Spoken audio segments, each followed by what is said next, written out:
आपल्याकडे अजूनही कॅन्सर पेशंटला त्याचं निदान सांगितलं जात नाही.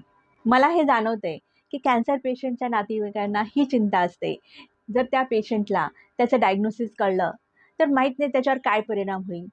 प्रत्येक पेशंटला त्याचं निदान काय आहे हे जाणून घेण्याचा हक्क आहे.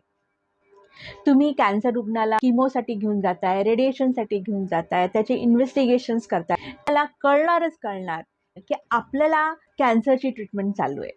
पण याने काय होतं की त्या पेशंटला जेव्हा काही त्रास होतो फिजिकली, मेंटली, इमोशनली, तो उघडपणे बोलू शकत नाही, मदत मागू शकत नाही.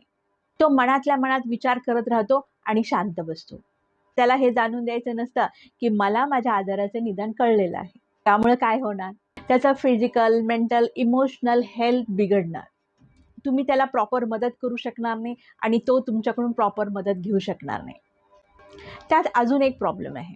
कॅन्सर रुग्णांना त्यांचं डायग्नोसिस कसं सांगायचं, आणि त्यातल्या त्यात जर कॅन्सर हा लास्ट स्टेजला असेल किंवा नियर टू डेथ असेल, त्यावेळेस ही प्रक्रिया अजूनच अवघड होऊन जाते.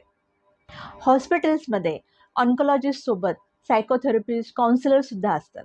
ते रिलेटिव्हजला आणि कॅन्सर रुग्णाला चांगल्या शब्दामध्ये त्यांचं निदान समजून सांगतात.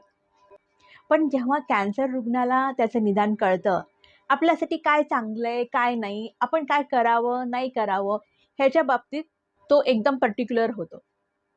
तुमच्या प्रत्येक मदतीला तो रिस्पॉन्स देऊ लागतो. त्याला जो काही छोटा मोठा त्रास होत असेल तो तुमच्यासोबत शेअर करायला लागतो की त्याची कॅन्सरची जर्नी ही चांगली होते. अशा काही कॅन्सर टिप्ससाठी माझ्यासोबत जुळून राहा. माझ्या चॅनलचं नाव आहे journey to healing with doctor Sandhya. A to Z माहिती कॅन्सर बाबतीत.